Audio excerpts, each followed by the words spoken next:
ਵਾਹਿਗੁਰੂ ਜੀ ਕਾ ਖਾਲਸਾ ਵਾਹਿਗੁਰੂ ਜੀ ਕੀ ਫਤਿਹ। ਮੈਂ ਤੁਹਾਡੀ ਹੋਸਟ ਨੀਲਮ ਕੌਰ ਤੇ ਮੈਂ ਟੀਵੀ 84 ਦੇ ਸਾਰੇ ਦਰਸ਼ਕਾਂ ਦਾ ਹਾਰਦਿਕ ਸਵਾਗਤ ਕਰਦੀ ਹਾਂ ਪ੍ਰੋਗਰਾਮ ਸੱਚੋ ਸੱਚ ਵਿੱਚ। ਰੋਜ਼ਾਨਾ ਦੀ ਤਰ੍ਹਾਂ ਤੁਹਾਡੇ ਤੇ ਸਾਡੇ ਹਰਮਨ ਪਿਆਰੇ ਡਾਕਟਰ ਅਮਰਜੀਤ ਸਿੰਘ ਜੀ ਮੇਰੇ ਨਾਲ ਬੈਠੇ ਹੋਏ ਨੇ। ਆਓ ਉਹਨਾਂ ਨੇ ਮਿਲ ਕੇ ਪ੍ਰੋਗਰਾਮ ਸ਼ੁਰੂ ਕਰਦੇ ਹਾਂ। ਜੀ ਡਾਕਟਰ ਸਾਹਿਬ, welcome to our show. Thank you very much. ਜੀ ਡਾਕਟਰ ਸਾਹਿਬ, ਅੱਜ 9 ਅਪ੍ਰੈਲ 2015 27 ਚੇਤ ਨਾਨਕਸ਼ਾਹੀ ਸੰਮਤ 547 ਦਾ ਦਿਨ ਹੈ। ਜਿਵੇਂ ਕਿ ਡਾਕਟਰ ਸਾਹਿਬ ਤੁਸੀਂ ਹਮੇਸ਼ਾ ਹੀ ਸਾਡੇ ਦਰਸ਼ਕਾਂ ਨਾਲ ਕੋਈ ਨਾ ਕੋਈ ਅਹਿਮ ਮੁੱਦਾ ਸਾਂਝਾ ਕਰਦੇ ਹੋ। ਅੱਜ ਕਿਹੜਾ ਅਹਿਮ ਮੁੱਦਾ ਸਾਡੇ ਦਰਸ਼ਕਾਂ ਨਾਲ ਸਾਂਝਾ ਕਰਨ ਜਾ ਰਹੇ ਹੋ? ਦੇਖੋ ਜੀ, ਇੱਕ ਤਾਂ ਤੁਸੀਂ ਸਭ ਤੋਂ ਪਹਿਲਾਂ ਸਾਡੀ ਸਿਫਤ ਕਰਨੀ ਬੰਦ ਕਰ ਦਿਓ। ਕਿਉਂ? ਸਾਡੇ ਇੱਕ ਦਰਸ਼ਕ ਨੇ ਖਾਸ ਤੌਰ ਤੇ ਕੋਈ ਸਰ ਦਿਦਾਰ ਸਿੰਘ ਨੇ, ਉਹਨਾਂ ਨੇ YouTube ਕਮੈਂਟ ਤੇ ਲਿਖਿਆ ਕਿ ਜੀ ਤੁਹਾਨੂੰ ਆਪਣੀਆਂ ਸਿਫਤਾਂ ਸੁਣਨ ਦੀ ਆਦਤ ਪੈ ਗਈ ਹੈ ਜੀ, ਤੇ ਜਾਂ ਇਹਨੂੰ ਬੰਦ ਕਰੋ, ਨਹੀਂ ਤਾਂ ਮੈਂ ਸ਼ੋਅ ਦੇਖਣਾ ਬੰਦ ਕਰ ਦੇਣਾ। ਤੇ ਉਹ ਕਹਿੰਦਾ ਵੀ ਮੈਂ ਬੰਦ ਕਰ ਨਹੀਂ ਸਕਦਾ, ਸ਼ੋਅ ਦੇਖਣਾ, ਇਸ ਲਈ ਬਿਹਤਰ ਹੈ ਵੀ ਤੁਸੀਂ ਸਿਫਤ ਨਾ ਕਰਿਆ ਕਰੋ। ਤੇ ਹੁਣ ਕੋਈ ਮਹਾਨ ਹਸਤੀ, ਮਹਾਨ ਸ਼ਖਸੀਅਤ ਵਗੈਰਾ ਨਹੀਂ ਕਹਿਣਾ, ਸਾਡੇ ਦਰਸ਼ਕ ਨਾਰਾਜ਼ ਹੁੰਦੇ ਨੇ। ਨਹੀਂ ਡਾਕਟਰ ਸਾਹਿਬ, ਤੁਸੀਂ ਇੰਨਾ ਕੁਝ ਸਾਡੀ ਕੌਮ ਵਾਸਤੇ ਨਹੀਂ, ਫਿਰ ਵੀ ਜੇ ਸਾਡੇ ਕੁਛ ਵੀਰਾਂ ਨੂੰ ਇਵੇਂ ਲੱਗਦਾ ਹੈ, ਹਾਲਾਂ ਨਾ ਸਾਡੀ ਕਦੇ ਇੰਟੈਂਟ ਹੈ, ਔਰ ਅਸੀਂ ਤਾਂ ਹਮੇਸ਼ਾ ਹੀ ਇਹ ਸਮਝਦੇ ਹਾਂ ਕਿ ਅਸੀਂ ਹਮ ਰੁਲਤੇ ਫਿਰਤੇ ਕੋਈ ਬਾਤ ਨਾ ਪੁੱਛਤਾ, ਗੁਰ ਸਤਿਗੁਰ ਸੰਗ ਕੀਰੇ ਹਮ ਥਾਪੇ। ਵਡਿਆਈ ਸਤਿਗੁਰੂ ਦੀ ਹੈ। ਔਰ ਅਸੀਂ ਜਿਹੜੀਆਂ ਲਿਖਤਾਂ ਵੀ ਹੁੰਦੀਆਂ ਨੇ ਉਹਨਾਂ 'ਚ ਸਾਡੇ ਕੋਲ ਦੋ ਹੀ ਤਰੀਕੇ ਨੇ। ਜਾਂ ਤਾਂ ਅਸੀਂ ਉਹਨਾਂ ਨੂੰ ਐਡਿਟ ਕਰਨਾ ਸ਼ੁਰੂ ਕਰੀਏ, ਫਿਰ ਐਡਿਟ ਕਰਨ 'ਚੋਂ ਇਹ ਹੁੰਦਾ ਹੈ ਕਿ ਸਿਰਫ ਸਵਾਲ ਰਹਿ ਜਾਏਗਾ।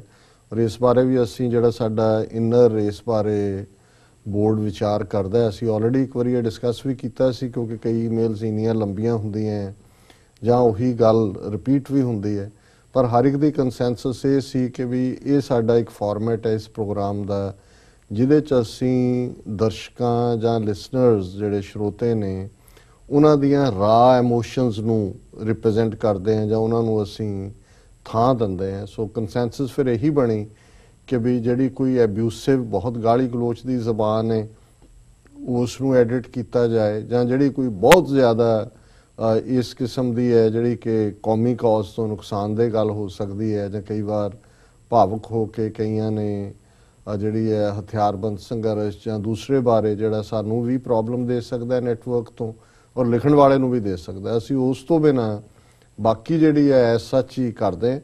ਸੋ ਮੈਂ ਸਮਝਦਾ ਵੀ ਸਾਡੇ ਦਰਸ਼ਕ ਇਸ ਬਾਰੇ ਜ਼ਰੂਰ ਆਪਣੇ ਵਿਚਾਰ ਦੇਣ। ਜੇ ਉਹਨਾਂ ਨੂੰ ਲੱਗਦਾ ਹੈ ਕਿ ਵੀ ਸਾਨੂੰ ਫੁੱਲ ਐਡਿਟ ਕਰ ਦੇਣੀਆਂ ਚਾਹੀਦੀਆਂ ਨੇ ਔਰ ਸਿਰਫ ਇੱਕ ਡਰਾਈ ਸਵਾਲ ਹੀ ਰੱਖਣਾ ਚਾਹੀਦਾ, ਤੇ ਸਵਾਲ ਤਾਂ ਫਿਰ ਲੈ ਦੇ ਕੇ ਇੱਕ ਦੋ ਹੀ ਰਹਿ ਜਾਂਦੇ ਨੇ। ਸਾਡਾ ਹੁੰਦਾ ਹੈ ਕਿ ਹਰ ਇੱਕ ਦਾ ਇੱਕ ਐਕਸਪੀਰੀਅੰਸ ਜਿਹੜਾ ਉਹਨਾਂ ਨੇ, ਜਿਵੇਂ ਜਿਹੜੇ ਲਿਖਦੇ ਨੇ ਕਿ ਜੀ ਪ੍ਰੋਗਰਾਮ ਦੇ ਨਾਲ ਉਹ ਜੁੜੇ, ਉਹਨਾਂ ਦਾ ਇੰਟਰਸਟ ਹੋਇਆ ਔਰ ਉਸ 'ਚੋਂ ਉਹਨਾਂ ਨੇ ਕੀ ਸਿੱਖਿਆ ਜਾਂ ਉਹਨਾਂ ਦੀਆਂ ਭਾਵਨਾਵਾਂ ਕੀ ਨੇ।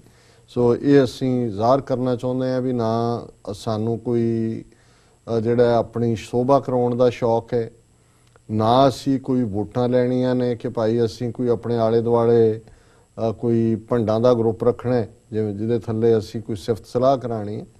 ਔਰ ਫਿਰ ਵੀ ਅਸੀਂ ਓਪਨ ਹੈ ਕਿ ਜੇ ਸਾਡੇ ਦਰਸ਼ਕ ਇਹ ਚਾਹਣਗੇ ਕਿ ਭਾਈ ਸਾਨੂੰ ਇਸ ਤਰੀਕੇ ਦੀਆਂ, ਜਿਵੇਂ ਕੋਈ ਲਿਖਦਾ ਉਹਨੂੰ ਪੜ੍ਹਨ ਦੀ ਬਜਾਏ ਸਿਰਫ ਉਹਦੇ 'ਚੋਂ ਸਵਾਲ ਕੱਢ ਲਿਆ ਜਾਏ, ਤੇ ਫਿਰ ਬਹੁਤ ਵਾਰੀ ਸਵਾਲ ਤਾਂ ਸ਼ਾਇਦ ਲਿਮਿਟਡ ਹੀ ਰਹਿ ਜਾਂਦੇ ਨੇ, ਬਹੁਤ ਵਾਰੀ ਤਾਂ ਭਾਵਨਾਵਾਂ ਦਾ ਇਜ਼ਹਾਰ ਹੀ ਹੁੰਦਾ। ਸੋ ਅਸੀਂ ਐਕਨੋਲਜ ਕਰਦੇ ਹਾਂ ਜਿਨ੍ਹਾਂ ਨੇ ਵੀ ਲਿਖਿਆ, ਉਹਨਾਂ ਵੈਲ ਮੀਨਿੰਗ ਨੇ, ਸ਼ੋਅ ਨਾਲ ਜੁੜੇ ਵੀ ਨੇ, ਪਰ ਅਸੀਂ ਇਸ ਬਾਰੇ ਹੋਰ ਵੀ ਇਨਪੁਟ ਚਾਹਾਂਗੇ। ਸੋ ਜਿਹੜੀਆਂ ਦੋ ਤਿੰਨ ਖਬਰਾਂ ਅਸੀਂ ਵਿਚਾਰ ਅਧੀਨ ਅੱਜ ਲਿਆਂਦੀਆਂ ਨੇ, ਇੱਕ ਤਾਂ ਉਹ ਜਿਹੜੀ ਗੱਲ ਅਸੀਂ ਲਗਾਤਾਰਤਾ ਨਾਲ ਬਾਦਲ ਬਾਰੇ ਕਹਿੰਦੇ ਰਹੇ ਹਾਂ ਕਿ ਕਿਵੇਂ ਅਕਾਲੀ ਦਲ, ਅਕਾਲ ਤਖਤ, ਸ਼੍ਰੋਮਣੀ ਕਮੇਟੀ ਸਾਰੇ ਹੀ ਬਾਦਲ ਦੀ ਜੇਬ 'ਚ ਨੇ, ਔਰ ਬਾਦਲ ਜਿਹੜਾ ਉਹ ਨਾਗਪੁਰ ਵਾਲਿਆਂ ਦੀ ਜੇਬ 'ਚ ਹੈ, ਜਿਹੜਾ RSS ਦਾ ਹੈੱਡਕੁਆਟਰ ਹੈ। ਕਿ ਅਲਟੀਮੇਟਲੀ ਜਿੰਨੀ ਡਿਸੀਜਨ ਮੇਕਿੰਗ ਹੁੰਦੀ ਹੈ ਜਿਹਦੇ 'ਚ ਲੇਟੈਸਟ ਨਾਨਕਸ਼ਾਹੀ ਕੈਲੰਡਰ ਦਾ ਭੋਗ ਪਾਉਣਾ ਉਹ RSS ਦੀ ਬਦੌਲਤ ਔਰ RSS ਦੇ ਹੀ ਫੈਸਲੇ ਨੇ। ਹੁਣ ਅੱਜ ਦੇ ਮੀਡੀਆ ਦੇ ਵਿੱਚ ਤਖਤ ਸ੍ਰੀ ਦਮਦਮਾ ਸਾਹਿਬ ਦੇ ਜਿਹੜੇ ਜਥੇਦਾਰ ਬਲਵੰਤ ਸਿੰਘ ਨੰਦਗੜ੍ਹ, ਮੈਂ ਸਾਬਕਾ ਵੀ ਨਹੀਂ ਕਹਿਣਾ ਚਾਹੁੰਦਾ, ਇਸ ਲਈ ਕਿ ਉਹਨਾਂ ਨੂੰ ਵੀ ਇਸ ਕਰਕੇ ਹੀ ਚੱਲਦਾ ਕੀਤਾ ਗਿਆ ਕਿਉਂਕਿ ਉਹਨਾਂ ਨੇ ਬੜੇ ਧੜੱਲੇ ਨਾਲ ਨਾਨਕਸ਼ਾਹੀ ਕੈਲੰਡਰ ਦੇ ਉੱਤੇ ਸਟੈਂਡ ਲਿਆ। ਔਰ ਹੁਣ ਉਹਨਾਂ ਨੇ ਭਾਵੇਂ, ਔਰ ਇਹ ਕਿਸੇ ਵੇਲੇ ਬਾਦਲ ਪਰਿਵਾਰ ਦੇ ਵੀ ਨੇੜੇ ਰਹੇ, ਇਹਦੇ 'ਚ ਕੋਈ ਸ਼ੱਕ ਨਹੀਂ ਹੈ ਕਿ ਜੇ ਈਵਨ ਇੰਨੇ ਧੜੱਲੇ ਨਾਲ ਗੱਲ ਕਰਨ ਦੇ ਬਾਵਜੂਦ ਵੀ ਉਹਨਾਂ ਨੂੰ ਇੰਨੀ ਦੇਰ ਰੱਖ ਛੱਡਿਆ, ਤੇ ਉਹ ਸਮਝਦੇ ਸੀ ਵੀ ਕੋਈ ਗੱਲ ਨਹੀਂ, ਹੋਰ ਬਹੁਤ ਸਾਰੇ ਮੁੱਦਿਆਂ ਤੇ ਉਹ ਸਾਡੇ ਨਾਲ ਸਹਿਮਤੀ ਰੱਖਣਗੇ।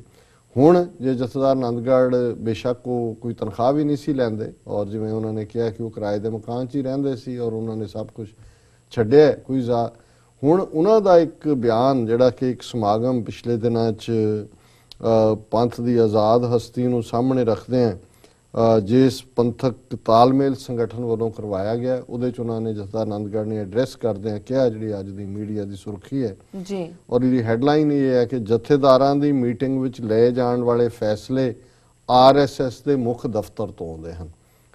ਸਾਡੇ ਦਰਸ਼ਕ ਜਿਹੜੇ ਨੇ ਸਕਰੀਨ ਤੇ ਦੇਖ ਵੀ ਰਹੇ ਨੇ ਉਹਨਾਂ ਦੀ ਪਿਕਚਰ ਕਿ ਔਰ ਇਹ ਖਬਰ ਦਾ ਵੇਰਵਾ ਇਹ ਹੈ ਕਿ ਜਥੇਦਾਰ ਇਹ ਅੰਮ੍ਰਿਤਸਰ ਦੀ ਡੇਟਲਾਈਨ ਹੈ। ਤਖਤ ਸ੍ਰੀ ਦਮਦਮਾ ਸਾਹਿਬ ਦੇ ਜਬਰੀ ਹਟਾਏ ਗਏ ਜਥੇਦਾਰ ਗਿਆਨੀ ਬਲਵੰਤ ਸਿੰਘ ਆਨੰਦਗੜ੍ਹ ਨੇ ਦਾਅਵਾ ਕੀਤਾ ਕਿ ਸ੍ਰੀ ਅਕਾਲ ਤਖਤ ਸਾਹਿਬ ਅਤੇ ਜਥੇਦਾਰਾਂ ਦੀ ਮੀਟਿੰਗ ਦੌਰਾਨ ਲਏ ਜਾਣ ਵਾਲੇ ਫੈਸਲੇ ਜਥੇਦਾਰ ਨਹੀਂ ਕਰਦੇ, ਸਗੋਂ RSS ਦੇ ਹੈੱਡਕੁਆਰਟਰ ਨਾਗਪੁਰ ਜਾਂ ਚੰਡੀਗੜ੍ਹ ਤੋਂ ਆਉਂਦੇ ਹਨ।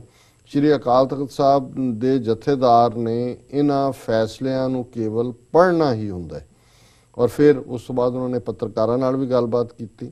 ਉਹਦੇ 'ਚ ਉਹਨਾਂ ਨੇ ਕਿਹਾ ਕਿ ਮੌਜੂਦਾ ਹਾਲਾਤ ਵਿੱਚ ਇੱਕ ਹੋਰ ਗੁਰਦੁਆਰਾ ਸੁਧਾਰ ਲਹਿਰ ਦੀ ਜ਼ਰੂਰਤ ਹੈ ਅਤੇ 6 ਜੂਨ ਤੋਂ ਅਸੀਂ ਇਸ ਦੀ ਸ਼ੁਰੂਆਤ ਕਰਨ ਜਾ ਰਹੇ ਹਾਂ। ਉਹਨਾਂ ਕਿਹਾ, ਜਦ ਤੋਂ ਮੈਨੂੰ ਸੇਵਾ ਮੁਕਤ ਕੀਤਾ ਗਿਆ ਹੈ, ਅਕਾਲੀ ਦਲ ਅਤੇ ਸਰਕਾਰ ਦੇ ਡਰੋਂ ਕੋਈ ਫਤਿਹ ਬੁਲਾਉਣ ਵੀ ਨਹੀਂ ਆਉਂਦਾ। ਉਹਨਾਂ ਕਿਹਾ, ਮੇਰੇ ਫੋਨ ਵੀ ਟੈਪ ਕੀਤੇ ਜਾ ਰਹੇ ਹਨ। ਉਹਨਾਂ ਸਿੱਖ ਨੌਜਵਾਨਾਂ ਨੂੰ ਹੱਲਾਸ਼ੇਰੀ ਦਿੰਦਿਆਂ ਕਿਹਾ ਕਿ RSS ਦੇ ਵੱਧ ਰਹੇ ਕਦਮਾਂ ਨੂੰ ਰੋਕਣ ਲਈ ਸ਼ਹੀਦੀਆਂ ਪਾਉਣੀਆਂ ਪੈਣਗੀਆਂ। ਉਹਨਾਂ ਕਿਹਾ, ਨਾਨਕਸ਼ਾਹੀ ਕੈਲੰਡਰ ਸਿੱਖਾਂ ਦੀ ਵੱਖਰੀ ਹੋਣ ਦਾ ਪ੍ਰਤੀਕ ਹੈ ਅਤੇ ਸਿੱਖ ਵਿਰੋਧੀ ਤਾਕਤਾਂ ਨੂੰ ਆਜ਼ਾਦ ਹਸਤੀ ਅਤੇ ਅਡਰੀ ਹੋਂਦ ਰੜਕ ਰਹੀ ਸੀ, ਜਿਸ ਕਾਰਨ ਨਾਨਕਸ਼ਾਹੀ ਕੈਲੰਡਰ ਨੂੰ ਬਦਲ ਦਿੱਤਾ ਗਿਆ। ਉਹਨਾਂ ਕਿਹਾ, ਡੇਰੇਦਾਰ ਸਿੱਖਾਂ ਅੰਦਰੋਂ ਸ਼ਹਾਦਤ ਦੀ ਭਾਵਨਾ ਨੂੰ ਖਤਮ ਕਰਨ ਲਈ ਮਾਲਾ ਫੜਾ ਰਹੇ ਹਨ ਅਤੇ ਅਜਿਹੇ ਲੋਕਾਂ ਦੇ ਕਿਹ ਇਲਾਕੇ ਨਾਨਕਸ਼ਾਹੀ ਕੈਲੰਡਰ ਦਾ ਖਾਤਮਾ ਕੀਤਾ ਗਿਆ ਹੈ। ਹੁਣ ਇਹ ਉਹੀ ਗੱਲਾਂ ਜਿਹੜੀਆਂ, ਔਰ ਮੈਂ ਸਮਝਦਾ ਔਰ ਅਸੀਂ ਸ਼ਲਾਘਾ ਕਰਦੇ ਹਾਂ ਜਥੇਦਾਰ ਆਨੰਦਗੜ੍ਹ ਦੇ ਕਰੇਜ ਦੀ ਕਿ ਉਹਨਾਂ ਨੇ ਅਹੁਦਾ ਵੀ ਛੱਡਿਆ। ਹਾਲਾਂਕਿ ਜਿਸ ਤਰੀਕੇ ਨਾਲ ਹੁਣ ਬੇਸ਼ੱਕ ਉਹ ਅਕਾਲੀ ਦਲ ਦਿੱਲੀ ਨੇ ਹਾਈ ਕੋਰਟ ਦੇ ਵਿੱਚ ਕੀਤਾ ਕਿ ਜੀ ਸ਼੍ਰੋਮਣੀ ਕਮੇਟੀ ਦੱਸੇ ਉਹਨਾਂ ਨੂੰ ਨਿਯੁਕਤੀ ਪੱਤਰ ਕਦੋਂ ਦਿੱਤਾ ਸੀ, ਕੱਢਿਆ ਕਿਵੇਂ ਗਿਆ, ਇਸ ਮੂਵ ਨੂੰ ਅਸੀਂ ਪਸੰਦ ਨਹੀਂ ਕਰਦੇ। ਅਸੀਂ ਸਮਝਦੇ ਹਾਂ ਵੀ ਸਿੱਖਾਂ 'ਚ ਹਮੇਸ਼ਾ ਜਿਹਨੇ ਵੀ ਅਣਖ ਦੇ ਨਾਲ ਕੋਈ ਸਟੈਂਡ ਲਿਆ ਉਹਨੂੰ ਅਸੀਂ ਹਮੇਸ਼ਾ ਹੀ ਯਾਦ ਰੱਖਿਆ। ਇਹ ਅਦਾਲਤਾਂ 'ਚ ਜਾਣ ਵਾਲੀ ਗੱਲ ਠੀਕ ਨਹੀਂ ਹੈ। ਹੁਣ ਅਦਾਲਤਾਂ ਡਿਸਾਈਡ ਕਰਨਗੀਆਂ ਵੀ ਜਥੇਦਾਰ ਉਹ ਹੈ ਨੇ ਕਿ ਨਹੀਂ ਨੇ ਜਾਂ ਕਿਹਨੂੰ ਬਣਾਉਣਾ। ਸੋ ਅਸੀਂ ਸਮਝਦੇ ਹਾਂ ਵੀ ਇਹ ਚੰਗੀ ਗੱਲ ਹੋਏਗੀ ਵੀ ਇਹ ਸਾਰੇ ਤੋਂ ਉਹ ਜਿਹੜਾ ਹੈ ਉਸ ਤੋਂ ਆਪਣੇ ਆਪ ਨੂੰ ਡਿਸਐਸੋਸੀਏਟ ਕਰਨ ਅਦਾਲਤੀ ਪ੍ਰੋਸੈਸ ਤੋਂ। ਪਰ ਜਿਹੜੀਆਂ ਦੋ ਇਸ ਉਹਨਾਂ ਦੀ ਸਟੇਟਮੈਂਟ ਦੇ ਵਿੱਚ ਖਾਸ ਗੱਲਾਂ ਨੇ, ਇੱਕ ਤਾਂ ਜਿਹੜੀ ਅਸੀਂ ਲਗਾਤਾਰਤਾ ਨਾਲ ਕਹਿੰਦੇ ਰਹੇ ਹਾਂ, ਇਹਨਾਂ ਨੇ ਸਪਸ਼ਟਤਾ ਨਾਲ ਕਿਹਾ ਹੈ। ਔਰ ਜਦੋਂ ਇਸ ਲੈਵਲ ਦਾ ਬੰਦਾ ਕੋਈ ਇਹ ਦੋਸ਼ ਲਾਉਂਦਾ ਹੈ ਤੇ ਐਵੇਂ ਨਹੀਂ ਹੁੰਦਾ। ਉਹਨਾਂ ਨੇ ਉਹ ਪੈਟਰਨ ਦੇਖਿਆ ਹੋਏਗਾ ਕਿ ਕਿਵੇਂ ਅੰਦਰ ਬੈਠੇ ਗੱਲਬਾਤ ਕੀ ਹੋ ਰਹੀ ਹੁੰਦੀ ਹੋਏਗੀ। ਮੁੜ ਕੇ ਕੋਈ ਚਿੱਠੀ ਲੈ ਕੇ ਦਲਜੀਤ ਸਿੰਘ ਚੀਮਾ ਅੰਦਰ ਆ ਵੜਿਆ, ਕੋਈ ਰਜਿੰਦਰ ਸਿੰਘ ਮਹਿਤਾ ਆ ਵੜਿਆ, ਅਮਰਜੀਤ ਸਿੰਘ ਚਾਵਲਾ ਆ ਵੜਿਆ ਤੇ ਜਥੇਦਾਰ ਅਕਾਲ ਤਖਤ ਦਾ ਮੂੰਹ ਫੱਕ ਹੋ ਜਾਂਦਾ ਔਰ ਉਹ ਜਿਹੜਾ ਫਿਰ ਉਹਨਾਂ ਨੂੰ ਕਹਿੰਦਾ ਜੀ ਹੁਣ ਸਾਨੂੰ ਇਹ ਹੈ।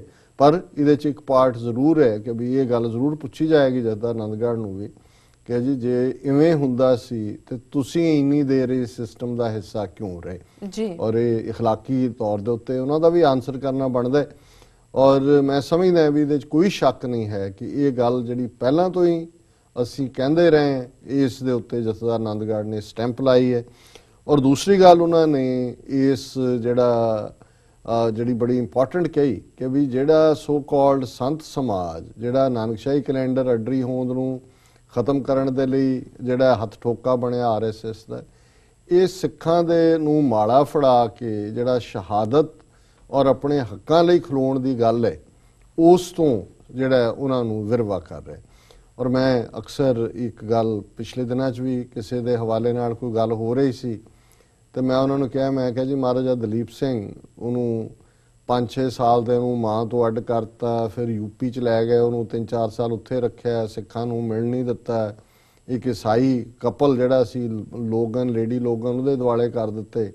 ਇੱਕ ਪੰਡਤ ਜਿਹੜਾ ਕਿ ਈਸਾਈ ਬਣਿਆ ਸੀ ਉਹ ਆ ਕੇ ਕਹਾਣੀਆਂ ਸੁਣਾਉਂਦਾ ਰਿਹਾ, 3-4 ਸਾਲ ਬਾਅਦ ਉਹਨੂੰ ਈਸਾਈ ਬਣਾ ਲਿਆ। ਉਹ ਨਿਆਣਾ ਸੀ ਵਿਗੜਿਆ, 10 ਮਹੀਨੇ ਦਾ ਸੀ, ਪਿਓ ਮਰ ਗਿਆ ਮਹਾਰਾਜਾ ਰਣਜੀਤ ਸਿੰਘ ਜੀ। ਔਰ ਫਿਰ ਜਦੋਂ ਉਹ ਈਸਾਈ ਬਣਿਆ ਤਾਂ ਉਹਨੂੰ ਇੱਕ ਬਾਈਬਲ ਭੇਟ ਕੀਤੀ ਔਰ ਉਹਦੇ ਤੇ ਲਿਖਿਆ ਸੀ ਕਿ ਜੀ ਰੱਬ ਜਿਹੜਾ ਹੈ ਤੈਨੂੰ ਕਿੰਗਡਮ ਆਫ ਹੈਵਨ ਦੇ ਵਿੱਚ ਥਾਂ ਦੇ। ਕਿੰਗਡਮ ਆਫ ਹੈਵਨ ਜਿਵੇਂ ਈਸਾਈਅਤ ਦਾ ਕਨਸੈਪਟ ਹੈ ਕਿ ਜਿਹੜਾ ਰੱਬ ਦਾ ਸਵਰਗ ਦਾ ਰਾਜ ਹੈ ਉਹ ਉਹਦੇ 'ਚ ਤੂੰ ਜਿਹੜਾ ਹਿੱਸਾ ਹੋਏ। ਚਲਾ ਗਿਆ ਇੰਗਲੈਂਡ, ਲੈ ਗਏ, ਕਦੇ ਪੰਜਾਬ ਆਉਣ ਨਹੀਂ ਦਿੱਤਾ। ਜਦੋਂ ਉਹਨੂੰ ਪਹਿਲੀ ਵਾਰ ਉਹਦਾ ਕਜ਼ਨ ਠਾਕਰ ਸਿੰਘ ਸੰਧਾਵਾਲੀਆ ਮਿਲਿਆ ਜਾ ਕੇ ਲੰਡਨ 'ਚ, ਗੁਰੂ ਗ੍ਰੰਥ ਸਾਹਿਬ ਦਾ ਸਰੂਪ ਵੀ ਨਾਲ ਲੈ ਗਏ ਸੀ, ਉਹਨੇ ਦਰਸ਼ਨ ਕੀਤੇ। ਹੌਲੀ ਹੌਲੀ ਉਹਨੂੰ ਸਮਝ ਆਈ। ਹਾਲਾਂ ਉੱਥੇ ਜਾਂਦੇ ਮੈਨੂੰ ਉਲਝਾ ਲਿਆ ਸ਼ਰਾਬ ਔਰ ਸ਼ਬਾਬ, ਸ਼ਿਕਾਰ ਖੇਡੋ, ਰਿਆਸ਼ੀ ਪਾਰਟੀਆਂ, ਇਹਨਾਂ ਦੇ ਵਿੱਚ ਉਹਨੂੰ ਬਿਲਕੁਲ, ਤਾਂ ਕਿ ਉਹਨੂੰ ਯਾਦ ਹੀ ਨਾ ਆਏ ਕਿ ਮੈਂ ਕੌਣ ਸੀ, ਮੈਂ ਕੀ ਹੈ, ਮੈਂ ਸਿੱਖਾਂ ਦਾ ਮੁੰਡਾ ਹੈ, ਮੈਂ ਪੰਜਾਬ ਦੇ ਬਾਦਸ਼ਾਹ ਦਾ ਮੁੰਡਾ ਸੀ ਔਰ ਮੇਰਾ ਕਿੰਨਾ ਪ੍ਰਾਊਡ ਸਿੱਖ ਹੈਰੀਟੇਜ ਹੈ। ਮਾਂ ਤੋਂ ਵੀ ਜੁਦਾ ਕਰਤਾ, 13-14 ਸਾਲ ਮਾਂ ਨਾਲ ਵੀ ਨਹੀਂ ਮਿਲਣ ਦਿੱਤਾ। ਮਾਂ ਨੇਪਾਲ ਬੈਠੀ ਹੈ, ਉੱਥੋਂ ਨਿਕਲ ਕੇ ਚਿਨਾਰ ਦੇ ਕਿਲੇ 'ਚੋਂ। ਅਖੀਰ ਜਦੋਂ ਤੱਕ ਮੇਲ ਵੀ ਹੁੰਦਾ ਹੈ ਮਾਂ ਪੁੱਤਰ ਦਾ, ਇਹ ਕਾਫੀ ਵਿਗੜ ਚੁੱਕਾ ਹੈ ਔਰ ਸਾਲ ਦੇ ਵਿੱਚ ਵੀ ਜਿੰਦਾ ਮਰ ਜਾਂਦੀ ਹੈ। ਉਹ ਕਿਵੇਂ ਮਰਦੀ ਹੈ ਜਾਂ ਮਾਰੀ ਜਾਂਦੀ ਹੈ, ਜੋ ਇਹਨਾਂ ਦੀਆਂ ਏਜੰਸੀਆਂ ਕਰਦੀਆਂ ਸੀ। ਪਰ ਜਿਹੜੀ ਗੱਲ ਮੈਂ ਕਹਿਣੀ ਚਾਹੁੰਦਾ ਕਿ ਵੀ ਉਹਦੇ 'ਚ ਅਖੀਰ ਜਦੋਂ ਉਹਨੂੰ ਸਮਝ ਆਉਂਦੀ ਹੈ, ਉਹ ਫਿਰ ਆਪਣੇ ਪਰਿਵਾਰ ਨਾਲ, ਭਾਵੇਂ ਉਹਨੇ ਈਸਾਈ ਬੰਬਾ ਮੂਲਰ ਨਾਲ ਸ਼ਾਦੀ ਕੀਤੀ ਸੀ, ਉਹ ਆਪਣੇ ਬੱਚਿਆਂ ਦੇ ਨਾਲ ਪੰਜਾਬ ਵੱਲ ਆਉਂਦਾ ਹੈ। ਉਹ ਚਿੱਠੀ ਲਿਖਦਾ ਕਿ ਮੈਂ ਤਖਤ ਹਜ਼ੂਰ ਸਾਹਿਬ ਜਾ ਕੇ ਅੰਮ੍ਰਿਤ ਛਕਾਂਗਾ ਔਰ ਪੰਥ ਤੋਂ ਮੁਆਫੀ ਮੰਗਦਾ, ਜਦੋਂ ਤੱਕ ਉਹਨੂੰ ਸੋਝੀ ਆਉਂਦੀ ਹੈ ਵੀ ਮੈਂ ਕੀ ਹਾਂ। ਔਰ ਉਦੋਂ ਜਦੋਂ ਉਹ ਇਸ ਮੰਡਲ ਵੱਲ ਆਉਂਦਾ ਹੈ ਤੇ ਉਹ ਜਿਹੜੀ ਬਾਈਬਲ ਹੈ ਉਹ ਉਹਨੂੰ ਵਾਪਸ ਕਰਦਾ ਹੈ, ਰਾਣੀ ਨੂੰ ਭੇਜਦਾ। ਤਾਂ ਉਹਦੇ 'ਤੇ ਲਿਖਦਾ ਹੈ ਕਿ ਜਿਹੜਾ ਰਾਜ ਮੇਰੇ ਕੋਲ ਸੀ ਉਹ ਤਾਂ ਤੁਸੀਂ ਖੋਹ ਲਿਆ ਜੀ ਧੋਖੇ ਨਾਲ, ਤੇ ਜਿਹੜਾ ਜਿਹਦੇ ਤੇ ਤੁਹਾਡਾ ਕੋਈ ਕੰਟਰੋਲ ਨਹੀਂ ਹੈ ਉਹਦਾ ਤੁਸੀਂ ਮੇਰੇ ਨਾਲ ਇਕਰਾਰ ਕਰਦੇ ਹੋ ਕਿ ਵੀ you are promising me kingdom of heaven, whatever belonged to me here you snatched it by thuggery and by deceit and by breaking all the promises। ਕਿ ਜੋ ਮੇਰਾ ਸੀ ਉਹ ਤੁਸੀਂ ਖੋਹ ਲਿਆ। ਮੈਨੂੰ ਉਹ ਇਕਰਾਰ ਤੁਹਾਡਾ ਧਰਮ ਕਰਦਾ ਜਿਹਦੇ ਤੇ ਤੁਹਾਡਾ ਕੋਈ ਕੰਟਰੋਲ ਨਹੀਂ।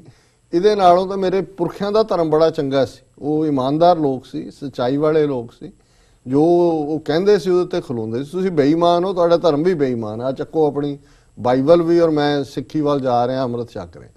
ਸੋ ਮੈਂ ਜਦੋਂ ਹੁਣ ਇਹ ਵੀ ਪੜ੍ਹ ਰਿਹਾ ਸੀ ਵੀ ਉਹਨਾਂ ਨੇ ਕਿਹਾ ਵੀ ਮਾਲਾ ਫੜਾ ਕੇ ਅਗਲੇ ਦੀ ਸੀਟ ਬੁੱਕ ਕਰਵਾਉਂਦੇ ਨੇ ਕਿ ਜੀ ਉਹ ਨਾਮ ਸਿਮਰਨ ਤੇ ਅੱਗੇ ਤੁਹਾਨੂੰ ਜੋ ਤੁਹਾਡਾ ਸਾਹਮਣੇ ਹੈ ਤੁਹਾਡੇ ਤੋਂ ਖੋਇਆ ਜਾ ਰਿਹਾ, ਉਹਦੇ ਲਈ ਤੁਸੀਂ ਖਲੋਣ ਨੂੰ ਤਿਆਰ ਨਹੀਂ ਹੋ। ਤੁਹਾਡੇ ਹੱਕ, ਤੁਹਾਡੇ ਪਾਣੀ, ਤੁਹਾਡੀ ਜਵਾਨੀ, ਤੁਹਾਡਾ ਪ੍ਰਾਈਡ, ਇਹ ਸਾਰਾ ਜਾ ਰਿਹਾ, ਜਿਹਨੂੰ ਗੁਰੂ ਨਾਨਕ ਸਾਹਿਬ ਨੇ ਫਰਮਾਇਆ ਸੀ ਕਿ ਜੇ ਜੀਵੈ ਪਤ ਲੱਥੀ ਜਾਏ ਸਭ ਹਰਾਮ ਜੇਤਾ ਕਿਛ ਖਾਏ।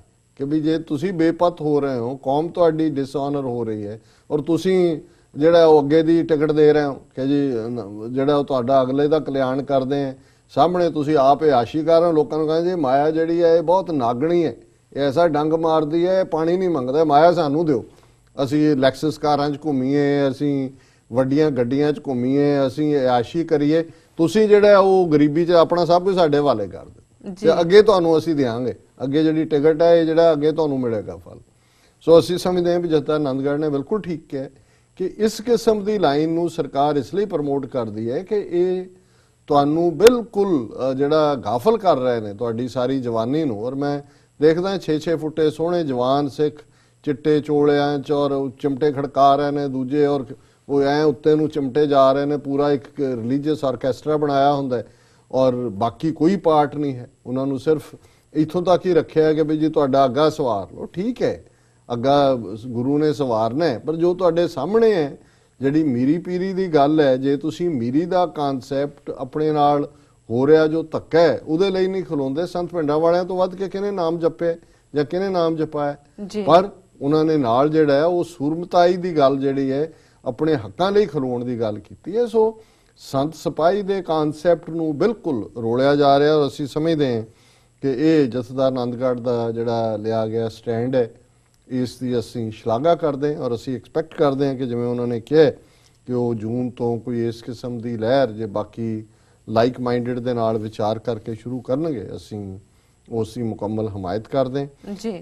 ਦੂਸਰਾ ਪੱਖ ਜਿਹੜਾ ਹਿੰਦੂਤਵਾਦ ਹੈ, ਜਿਸ ਤਰੀਕੇ ਦੇ ਨਾਲ ਲਗਾਤਾਰਤਾ ਨਾਲ, ਕਿਉਂਕਿ ਅੱਜ ਕੱਲ੍ਹ ਮੀਡੀਆ 'ਚ ਖਬਰਾਂ ਹੀ ਉਹ ਹੁੰਦੀਆਂ ਨੇ, ਬਾਰ-ਬਾਰ ਸਾਨੂੰ ਉਹਦੇ 'ਚ ਕੁਛ ਨਾ ਕੁਛ ਪਿਕ ਕਰਨਾ ਪੈਂਦਾ। ਸੁਬਰਾਮਨੀਅਮ ਸਵਾਮੀ ਲੰਡਨ 'ਚ ਸੀ ਪਿਛਲੇ ਦਿਨਾਂ 'ਚ ਔਰ ਮੈਂ ਵੇਰਵਾ ਤਾਂ ਨਹੀਂ ਜਾਣ ਸਕਿਆ, ਪਰ ਕੁਝ ਸਿੱਖ ਲੀਡਰਾਂ ਦੇ ਨਾਂ ਜਿਨ੍ਹਾਂ ਤੋਂ ਮੈਂ ਪਰਿਚਿਤ ਹਾਂ ਉਹਨਾਂ ਦਾ ਵੀ ਆਇਆ ਜੀ, ਉਹਨਾਂ ਨੇ ਮੀਟਿੰਗ ਕੀਤੀ, ਮਿਲੇ, ਮੰਗਾਂ ਰੱਖੀਆਂ ਬੰਦੀ। ਮੈਨੂੰ ਇਹ ਸਮਝ ਨਹੀਂ ਆਉਂਦੀ ਕਿ ਵੀ ਇਹ ਬਾਰ-ਬਾਰ ਇਹੋ ਜਿਹਾ ਹੀ ਕੰਮ ਰਾਮ ਜੇਠ ਮਲਾਨੀ ਵੇਲੇ ਵੀ ਸੀ, ਜਦੋਂ ਜੇਠ ਮਲਾਨੀ ਇੱਧਰ ਆਉਂਦਾ ਸੀ ਜਾਂ ਉੱਧਰ ਜਾਂਦਾ ਸੀ ਇਹ ਸਾਰੇ ਤੁਰ ਪੈਂਦੇ ਸੀ ਲੈ ਕੇ। ਹੁਣ ਵੀ ਜੇ ਮੋਦੀ ਨੇ ਕੈਨੇਡਾ ਆਉਣਾ ਹੈ, ਸਾਨੂੰ ਈਵਨ ਦੁੱਖ ਹੋਇਆ ਇਸ ਗੱਲ ਦਾ ਕਿ ਈਵਨ ਬਾਪੂ ਸੂਰਤ ਸਿੰਘ ਨਾਲ ਸੰਬੰਧਿਤ ਜਿਹੜੇ ਕੁਝ ਸੱਜਣ ਨੇ ਉਹ ਵੀ ਕਹਿ ਰਹੇ ਨੇ ਜੇ ਕਿ ਕੋਈ ਡੈਲੀਗੇਸ਼ਨ ਲੈ ਕੇ ਮਿਲੋ ਤਾਂ ਕਿ ਉਹਨਾਂ ਦਾ ਵਰਤ ਛਡਾਇਆ ਜਾ ਸਕੇ ਜਾਂ ਦੂਜਾ ਉਹਨਾਂ ਦਾ। ਹੁਣ ਇਹ ਕਿਸ ਕਿਸਮ ਦਾ ਇਹਨਾਂ ਨੂੰ ਸਮਝ ਨਹੀਂ ਆਉਂਦੀ ਹੈ ਵੀ ਇਹ ਕਿਹੜੇ ਲੋਕ ਨੇ ਜਿਨ੍ਹਾਂ ਤੋਂ ਇਹ ਰਿਆਇਤ ਮੰਗਦੇ ਨੇ ਔਰ ਕਿਵੇਂ ਇਹ ਆਪਣੇ ਆਪ ਨੂੰ ਔਰ ਸਾਰੀ ਕੌਮ ਨੂੰ ਜ਼ਲੀਲ ਕਰਵਾਉਂਦੇ ਨੇ ਇਹਨਾਂ ਲੋਕਾਂ ਨੂੰ ਮਿਲ ਕੇ ਔਰ ਇਹਨਾਂ ਦੇ ਨਾਲ। ਹੁਣ ਇਹ ਸੁਬਰਾਮਨੀਅਮ ਸਵਾਮੀ ਜਿਹੜਾ ਅਜੇ ਪਿਛਲੇ ਹਫਤੇ ਲੰਡਨ 'ਚ ਸਿੱਖ ਮਿਲਦੇ ਨੇ ਕਿ ਜੀ ਆਹ ਕਰਾ ਦਿਓ, ਤੇ ਉਹ ਤਾਂ ਕਈ ਪਿੰਡਾਂ ਵਾਲਿਆਂ ਨਾਲ ਉਹਨਾਂ ਦਾ ਜਿਹੜਾ ਦੱਸ ਕੇ ਇੰਟਰਵਿਊ ਨੂੰ ਸਿੱਖਾਂ ਦਾ ਉਹਨੇ ਟਾਈਮਜ਼ ਆਫ ਇੰਡੀਆ ਦੀ ਖਬਰ ਹੈ ਔਰ ਉਹ ਹੈਡਲਾਈਨ ਹੈ ਸੁਬਰਾਮਨੀਅਮ ਸਵਾਮੀ ਲਾਂਚਿਸ ਹਿੰਦੂਤਵਾ ਆਊਟਫਿਟ। ਉਹਨੇ ਇੱਕ ਹਿੰਦੂ ਜਥੇਬੰਦੀ ਵਿਰਾਟ ਹਿੰਦੁਸਤਾਨ ਸੰਗਮ ਜੀ ਇਹ ਉਹਨੇ ਜਿਹੜੀ ਹੈ ਉਹ ਚਲਾਈ ਹੈ ਜਾਂ ਖੜੀ ਕੀਤੀ ਹੈ। ਔਰ ਉਹਦੇ 'ਚ ਉਹਦੀ ਜਿਹੜੀ ਦੇਖਣ ਵਾਲੀ ਗੱਲ ਹੈ ਉਹ ਬਾਰ-ਬਾਰ ਕਹਿ ਰਿਹਾ ਕਿ ਇੱਥੇ ਰਹਿਣ ਵਾਲੇ ਸਾਰਿਆਂ ਦਾ DNA ਜਿਹੜਾ ਉਹ ਦੱਸਦਾ ਵੀ ਉਹ ਹਿੰਦੂ ਨੇ। ਔਰ ਇਹ ਖਬਰ ਅਸੀਂ ਐਸਾ ਹੀ ਪੜ੍ਹਨਾ ਚਾਹੁੰਦੇ ਹੁੰਦੇ, ਹਾਲਾਂ ਮੈਂ ਉਹਦੇ 'ਚੋਂ ਪੰਜਾਬੀ ਵਰਜਨ ਵੀ ਕੱਢ ਸਕਦਾ, ਪਰ ਮੈਂ ਇਹ ਦੱਸਣਾ ਚਾਹੁੰਦਾ ਹੁੰਦਾ ਵੀ ਅਸੀਂ ਇਹਦੇ 'ਚੋਂ ਕੁਝ ਨਹੀਂ ਬਣਾਇਆ ਹੈ, ਇਹ ਉਹਨਾਂ ਦੇ ਹੀ ਸੋ ਕਾਲਡ ਜਿਹੜਾ ਨੈਸ਼ਨਲ ਮੀਡੀਆ ਉਹਨੇ ਖਬਰ ਦਿੱਤੀ ਹੈ। ਨਵੀਂ ਦਿੱਲੀ ਡੇਟਲਾਈਨ ਦੀ ਖਬਰ ਹੈ ਔਰ ਇਹ ਹੈ ਕਿ BJP member Subramanian Swamy on Wednesday once again raked up the Hindustan is for Hindus controversy. Launching a new Hindutva outfit, Swamy said science had proven that DNA of Hindus and Muslims in India was the same and that Hindustan was for those who were Hindus. उन्हें कहा जी ये DNA सब हिंदू ने और ये हिंदुस्तान उन्हें ले ਜਿਹੜਾ ਆਪਣੇ ਆਪ ਨੂੰ ਹਿੰਦੂ ਕਹਿਣ ਜੀ। He also said Christians had accepted that their ancestors were Hindus and there was opposition to this idea only from a section of Muslims. ਹੁਣ ਇਦਾਂ ਦੇ ਵੇੜੇ ਸਿੱਖਾਂ ਦਾ ਜ਼ਿਕਰ ਨਹੀਂ ਕਰਦੇ, ਉਹਨੂੰ ਪਤਾ ਇਹ ਤਾਂ ਸਾਡੇ ਘੜੇ ਦੀ ਪਹਿਲਾਂ ਹੀ ਮੱਛੀ ਨੇ, ਅਸੀਂ ਇਹਨਾਂ ਨੂੰ ਹਿੰਦੂ ਬਣਾਇਆ ਹੀ ਹੋਇਆ। ਉਹ ਕਹਿੰਦੇ ਕਿ ਈਸਾਈਆਂ ਨੇ ਮੰਨ ਲਿਆ ਸਾਰਿਆਂ ਨੇ। ਹੁਣ ਜੇ ਈਸਾਈਆਂ ਨੇ ਮੰਨ ਲਿਆ, ਰੋਬਰਟ ਜੂਲੀਓ ਜਿਹੜਾ ਕੀ ਹੈ ਨਾਂ ਉਹਦਾ ਰਬੇਰੋ, ਉਹ ਕ੍ਰਿਸਚੀਅਨ ਨਹੀਂ ਹੈਗਾ, ਜਾਂ ਜਿਹੜੇ ਸੁਪਰੀਮ ਕੋਰਟ ਦੇ ਜੱਜ ਨੇ ਪਿਛਲੇ ਦਿਨਾਂ 'ਚ ਲਿਖਿਆ ਵੀ ਤੁਸੀਂ ਛੁੱਟੀਆਂ ਖਾ ਰਹੇ ਹੋ, ਗੁੱਡ ਫਰਾਈਡੇ ਨੂੰ ਤੁਸੀਂ ਮੀਟਿੰਗ ਸੱਦ ਲਈ ਹੈ ਦਿੱਲੀ ਦੇ ਵਿੱਚ ਔਰ ਉਹਨੂੰ ਚੀਫ ਜਸਟਿਸ ਜਵਾਬ ਦੇ ਰਿਹਾ ਦੱਤੂ ਚੀਫ ਜਸਟਿਸ ਕਿ ਜੀ ਤੂੰ ਕੇਰਲਾ ਜਾਣਾ ਸੀ ਆਪਣੇ ਟੱਬਰ ਨਾਲ, ਗੁੱਡ ਫਰਾਈਡੇ ਆਪਣੀ ਘਰ ਵਾਲੀ ਨੂੰ ਇੱਥੇ ਸੱਦ ਲੈ ਦਿੱਲੀ 'ਚ, ਨਾਲੇ ਮੀਟਿੰਗ ਅਟੈਂਡ ਕਰ ਲਈ ਨਾਲੇ ਇਹ ਮਤਲਬ ਇਹ ਰਿਡੀਕਿਊਲ ਹੈ ਕਿ ਨੇ ਆਪਣਾ ਦਿਨ ਕਿਵੇਂ ਮਨਾਉਣਾ ਹੈ, ਆਪਣੇ ਪਰਿਵਾਰ ਨਾਲ ਮਨਾਉਣਾ ਹੈ, ਉਹਨਾਂ ਦੀ ਕੀ ਪਰੰਪਰਾ ਹੈ। ਲੇਕਿਨ ਇਹ ਚੀਫ ਜਸਟਿਸ ਦਾ ਐਟੀਟਿਊਡ ਹੈ ਔਰ ਇਹ ਕਹਿ ਰਿਹਾ ਜੀ ਕ੍ਰਿਸਚੀਅਨਸ ਨੇ ਤਾਂ ਮੰਨ ਲਿਆ ਅਸੀਂ ਹਿੰਦੂ ਹਾਂ, ਮੁਸਲਮਾਨ ਵੀ ਇਹ ਸੈਕਸ਼ਨ ਮਤਲਬ ਥੋੜੇ ਜਿਹੇ ਮੁਸਲਮਾਨ ਨੇ ਉਹ ਮੰਨਣ। ਹੁਣ ਇਹ ਦੇਖਣ ਵਾਲੀ ਗੱਲ ਹੈ, ਹੁਣ ਇਹ ਕਹਿੰਦਾ ਹੈ हिंदुस्तान उन्हीं का है जो हिंदू हैं, India belongs to those who are Hindus. ਉਹਦੇ ਐਗਜ਼ੈਕਟ ਸ਼ਬਦ ਨੇ। Swamy said even as he elaborated that all those who considered that their ancestors were Hindus despite being from other religions were also Hindustani। ਉਹ ਕਹਿੰਦਾ ਵੀ ਸਾਰੇ ਜਿਹੜੀਆਂ ਘੱਟ ਗਿਣਤੀਆਂ ਨੇ ਨੱਕ ਰਗੜ ਕੇ ਕਹੋ ਵੀ ਅਸੀਂ ਹਿੰਦੂ ਹਾਂ ਤੇ ਇਹ ਲੈਂਡ ਜਿਹੜੀ ਹੈ ਉਹ ਹਿੰਦੂਆਂ ਦੀ ਹੈ। Swamy made the statement while announcing the formation of Virat Hindustan Sangam, an organization that would articulate Hindutva values through youth and academic forms and find Hindutva solutions to national issues। ਕਿ ਜਿਹੜੀ ਮੈਂ ਸੰਗਠਨ ਬਣਾਇਆ ਇਹ ਅਸੀਂ ਯੂਨੀਵਰਸਿਟੀਆਂ ਔਰ youngsters ਨੂੰ ਕਰਾਂਗੇ ਔਰ ਹਿੰਦੂਤਵਾ ਹੱਲ ਲੱਭਾਂਗੇ ਸਾਰੀਆਂ ਚੀਜ਼ਾਂ ਦਾ। Swamy said the organization was for Hindus and all those who acknowledge their ancestors were Hindus। ਕਿ ਹਿੰਦੂਆਂ ਦੀ ਸੰਸਥਾ ਹੈ ਔਰ ਉਹਨਾਂ ਦੀ ਜਿਹੜੇ ਮੰਨਦੇ ਨੇ ਵੀ ਸਾਡੇ ਪੂਰਵਜ ਜਿਹੜੇ ਨੇ ਸਾਰੇ ਉਹ ਹਿੰਦੂ ਸੀ। ਹੁਣ ਅੱਗੋਂ ਕਹਿੰਦਾ even science shows that DNA of Hindus and Muslims is same। ਕਿ ਜੀ ਇਹਨਾਂ ਦਾ ਇੱਕੋ ਹੀ DNA ਹੈ।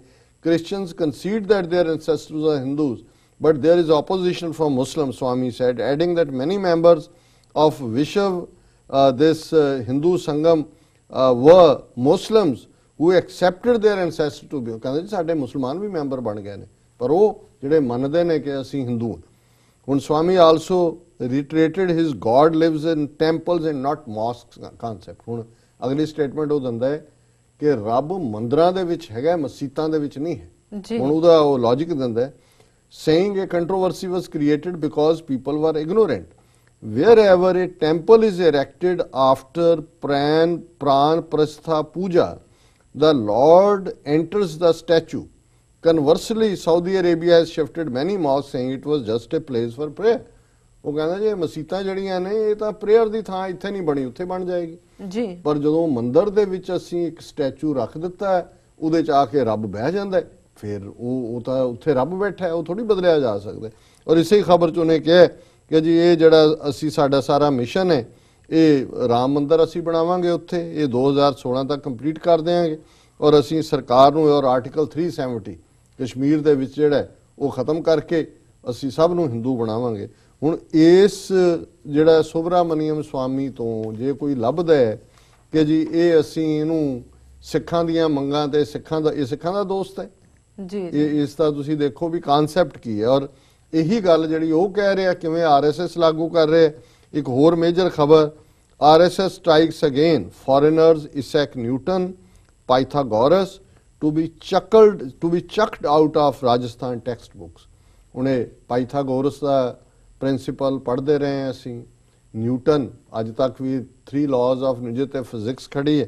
ਔਰ ਇਹ ਖਬਰ ਰਾਜਸਥਾਨ ਦੇ ਹਵਾਲੇ ਨਾਲ ਹੈ ਜਿਹਦੇ ਚ ਉਹਨਾਂ ਨੇ ਕਿਹਾ ਕਿ ਰਾਜਸਥਾਨ ਦੇ ਐਜੂਕੇਸ਼ਨ ਮਿਨਿਸਟਰ ਵਾਸੂਦੇਵਾ ਦੇਵਾਨੀ ਉਹਨੇ ਕਿਹਾ ਕਿ ਜੀ ਅਸੀਂ ਇਹ ਬਿਲਕੁਲ ਇਹ ਨਿਊਟਨ ਹੋਇਆ ਪਾਈਥਾਗੋਰਸ ਹੋਇਆ ਇਹ ਸਾਰੇ ਬਾਹਰ ਕੱਢ ਰਹੇ ਹਾਂ ਔਰ ਅਕਬਰ ਵਗੈਰਾ ਵੀ ਬਾਹਰ ਕੱਢ ਰਹੇ ਹਾਂ। ਅਸੀਂ ਤਾਂ ਉਹਨਾਂ ਨੂੰ ਪੜ੍ਹਾਵਾਂਗੇ ਸ਼ਿਵਾਜੀ ਮਰਹੱਟਾ, ਵੀਰ ਸਾਵਰਕਰ ਔਰ ਮਹਾਰਾਜਾ ਸੂਰਜਮਲ, ਮਹਾਰਾਣਾ ਪ੍ਰਤਾਪ, ਇਹ ਹੈ। ਔਰ ਨਾਲ ਹੀ ਉਹਨੇ ਕਿਹਾ ਪਹਿਲਾਂ ਹੀ ਜਿਹੜਾ ਰਾਜਸਥਾਨ ਦੇ ਸਕੂਲਾਂ 'ਚ ਸੂਰਿਆ ਨਮਸਕਾਰ ਜਿਹੜਾ ਉਹ ਜਿਹੜਾ ਜ਼ਰੂਰੀ ਕੀਤਾ ਹੋਇਆ। ਹੁਣ ਉਹ ਕਹਿੰਦੀ ਹੈ why should our children learn about Akbar the great, why not Maharana Pratap the great. Our children are constantly learning about foreign rulers, mathematics, scientist etcetera. ਉਹਨੇ ਕਿਹਾ ਜੀ ਹੁਣ ਅਸੀਂ ਸਭ ਕੁਝ ਬਦਲ ਦਿਆਂਗੇ ਔਰ ਇਸ ਦੇ ਲਈ 5 ਕਰੋੜ ਕਿਤਾਬਾਂ ਜਿਹੜੀਆਂ ਨੇ ਜਿਹਦੇ 'ਚ ਕਿ ਹਿੰਦੂਤਵਾ ਦਾ ਹੀ ਏਜੰਡਾ ਹੋਏਗਾ ਉਹ ਆਲਰੇਡੀ ਉਹਨਾਂ ਨੇ ਕਿਹਾ ਅਸੀਂ ਛਪਣ ਲਈ ਦੇ ਦਿੱਤੀਆਂ ਔਰ ਉਹੀ ਛਪਣਗੀਆਂ। ਨਾਲ ਹੀ ਉਹਨਾਂ ਨੇ ਕਿਹਾ ਕਿ ਵੀ ਇਹ ਜਿਹੜੀ ਐਜੂਕੇਸ਼ਨ ਹੈ ਇੰਡੀਆ 'ਚ ਇਹ ਰੀਅਲ ਐਜੂਕੇਸ਼ਨ ਨਹੀਂ ਹੈ, ਹੁਣ ਤੱਕ ਬਾਹਰਲੀ ਐਜੂਕੇਸ਼ਨ ਦਿੰਦੇ ਰਹੇ ਨੇ ਔਰ ਅਸੀਂ ਹੁਣ ਇੱਕ ਨੈਸ਼ਨਲਿਸਟਿਕ ਜਿਹੜਾ ਉਹ ਏਜੰਡਾ ਬਣਾਵਾਂਗੇ। ਔਰ ਈਵਨ ਉਹਦੇ 'ਚ ਜਿਹੜੀ ਉਹਨਾਂ ਨੇ ਕਿਤਾਬ ਦਲਿਤਾਂ ਦੇ ਹਵਾਲੇ ਨਾਲ ਕਹੀ ਹੈ ਕਿ ਇਹ ਜਿਹੜਾ ਕਾਸਟ ਸਿਸਟਮ ਅਸੀਂ ਥੋੜੀ ਬਣਾਇਆ ਜੀ, ਇਹ ਜਿਹੜਾ ਚਮਾਰ ਜਿਹੜੇ ਕਿ ਚਮੜੇ ਦਾ ਕੰਮ ਕਰਦੇ ਨੇ ਇਹ ਤਾਂ ਬਾਹਰਲਿਆਂ ਨੇ ਜਦੋਂ ਸਾਨੂੰ ਹਿੰਦੂ ਬਣਾਇਆ, ਜਿਹੜਾ ਹਿੰਦੂਆਂ ਨੂੰ ਸਾਨੂੰ ਗੁਲਾਮ ਬਣਾਇਆ ਤੇ ਉਹਨਾਂ ਨੇ ਇਹ ਖੜਾ ਕਰ ਦਿੱਤਾ ਕਿ ਉਹਨਾਂ ਨੇ ਇਹ ਜਿਹੜਾ ਸਾਰਾ ਪਾਠ ਸੀ ਕਿ ਉਹਨਾਂ ਨੂੰ ਉਹ ਗਾਂ ਖਾਂਦੇ ਸੀ, ਇਹਨਾਂ ਨੂੰ ਕਿਹਾ ਜੀ ਚਮੜੀ ਉਧੇੜੋ ਉਹਦੀ ਔਰ ਉਸ ਚੋਂ ਇਹਨਾਂ ਨੇ ਜਿਹੜੇ ਨੇ ਸ਼ਬਦ ਉਹਨਾਂ ਨੇ ਕਿਹਾ ਜੀ ਇਹਨਾਂ ਨੇ ਇਹ ਚਮਾਰ ਔਰ ਦੂਸਰੇ ਕਲੈਨ ਬਣਾਏ। ਅਸੀਂ ਤਾਂ ਜਿਹੜਾ ਬਿਲਕੁਲ ਕੋਈ ਇਸ ਕਿਸਮ ਦਾ ਸਾਡਾ ਪਾਰਟ ਨਹੀਂ ਹੈ ਔਰ ਇਹ ਸਾਰਾ ਬਾਹਰਲਿਆਂ ਦਾ ਹੀ ਕਸੂਰ ਹੈ।